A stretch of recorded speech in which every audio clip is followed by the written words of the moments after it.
Olá pessoal, tudo bem?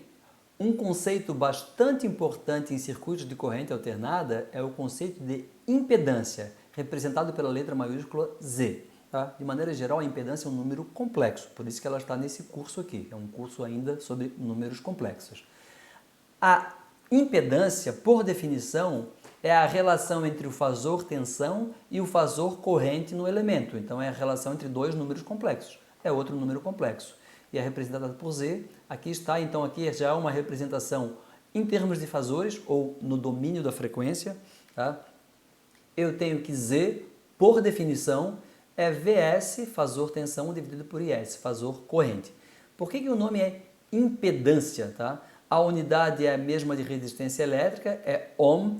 Eu tenho aqui a lei de Ohm sob forma fasorial em termos de impedância, né? Isso aqui é a lei de Ohm, só que em vez de resistência é impedância. A corrente no elemento é tensão dividido pela impedância. Impedância é porque quanto maior a impedância, mais ele impede a passagem de corrente. Tá? Então é completamente análogo à resistência. Resistência, R resiste à passagem de corrente. A corrente é inversamente proporcional à resistência. A mesma coisa com a impedância, tá certo? Como eu disse, então, é uma grandeza complexa que tem um módulo de Z e um ângulo que eu chamei de θz. Tá? Ora, o que é o módulo da impedância? Aqui eu tenho uma razão de dois números complexos, então é o módulo da tensão dividido pelo módulo da corrente. O módulo da impedância, então, é a razão entre as magnitudes da tensão e da corrente no elemento considerado. E o ângulo da impedância? Bem, aqui eu tenho uma relação entre uma divisão de dois números complexos. Nós já vimos que então o ângulo de Z é o ângulo da tensão menos o ângulo da corrente. Chamei de θV e θI, tensão e corrente, certo? Portanto, o ângulo da impedância representa a defasagem da corrente em relação à tensão no elemento. Esse ângulo pode ser positivo ou negativo, então a corrente pode estar adiantada ou atrasada em relação à tensão. Então vamos ver um exemplo.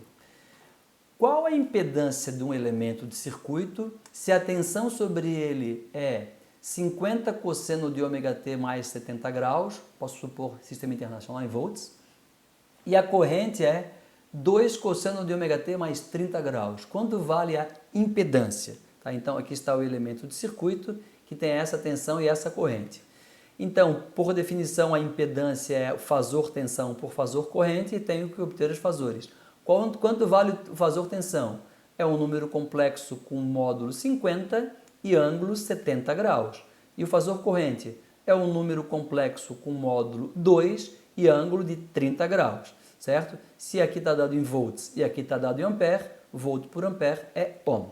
Portanto, a minha impedância tem o módulo 50 sobre 2, é a razão entre os módulos, e o ângulo do de cima menos o ângulo do de baixo. 70 menos 30, aqui está a impedância. Então, no sistema internacional, ohms. Tem uma magnitude, um módulo de 25 e um ângulo de 40 graus, certo? Posso também obter na forma cartesiana, na forma algébrica ou retangular. É 25 cosseno de 40 graus, que é 19,15, mais J 25 vezes seno de 40 graus, que é 16,07.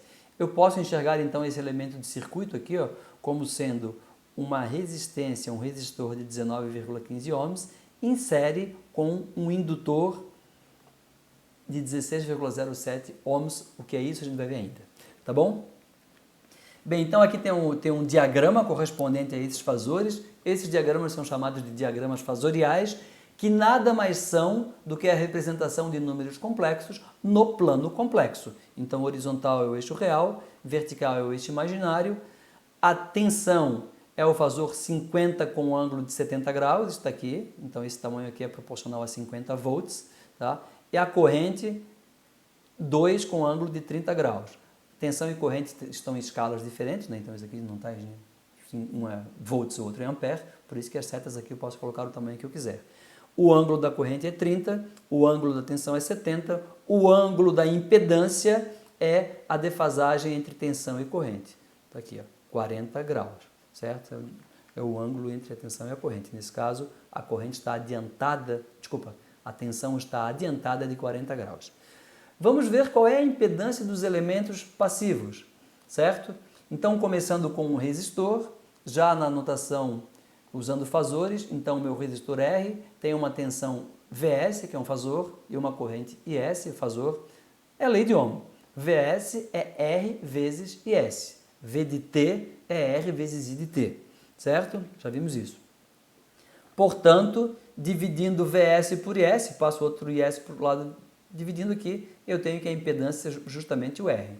Então, a impedância de um resistor é a resistência do resistor, que é um número real, certo? Por isso, a tensão e a corrente estão em fase. Se a tensão e corrente são números complexos que têm o mesmo ângulo, quando eu divido um pelo outro, eu subtraio os ângulos, dá um ângulo zero, dá um número real positivo. Aqui está. Aqui o indutor. Nós já vimos então que o indutor tem uma tensão dada por J ômega L vezes IS. Já vimos isso anteriormente. A impedância, para obter a impedância, basta passar o IS para o outro lado dividindo. Eu vou ter Vs sobre S, que é justamente a impedância. Então, a impedância do indutor é J ômega L. É um número complexo, especificamente um número imaginário puro, certo? Que tem ângulo de 90 graus, portanto. O módulo da impedância do indutor é chamado de reatância indutiva. Então, a reatância indutiva, designada pela letra XL, L de indutor, é um número real correspondente ao módulo da indutância. E ao módulo da impedância do indutor, desculpem, ao módulo da impedância, então é ômega L. Aumentando a frequência, varia a impedância do indutor, especificamente aumenta, né? Então a impedância, assim como a reatância indutiva, aumentam linearmente com a frequência do indutor. Para o resistor, não, é o número real independente da frequência. A unidade de reatância indutiva, ômega L, é Ohm, certo? É o módulo da impedância. Para ômega igual a zero, frequência zero, corrente contínua, DC aqui, DC, corrente contínua, ZL é igual a zero. O indutor em corrente contínua se comporta como um curto-circuito, certo? Porque em corrente contínua, a taxa de variação da corrente é zero. Se a taxa de variação da corrente é zero, a tensão, que é proporcional à taxa de variação da corrente, é zero. Então, em corrente contínua, o indutor se comporta como um curto-circuito.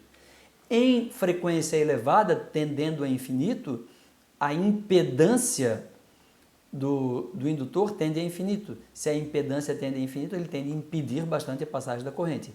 Então, ele se comporta como um circuito aberto. E aqui está o que a gente já tinha visto anteriormente.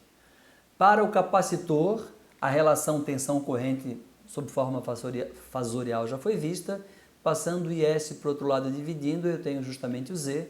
Então, a impedância do capacitor é 1 sobre J ômega C. O inverso de J é menos J, aqui está, tá? Ou é um número complexo com ângulo de menos 90 graus. Também um número imaginário puro. Tá? A reatância capacitiva é o módulo da impedância do capacitor, é o módulo desse número complexo. Então, é 1 sobre ômega C, também é dado em ohms, certo? Para ômega igual a zero, em ômega igual a zero, se eu colocar ômega igual a zero aqui no denominador, eu tenho uma impedância que é infinita, tende a infinito. Então, uma impedância infinita significa que ele impede completamente a passagem da corrente. Então, o capacitor em corrente contínua é um circuito aberto. A gente já viu que a corrente no capacitor é proporcional à taxa de variação da tensão. Se a tensão não varia, DC, então a corrente é nula, logo é um circuito aberto.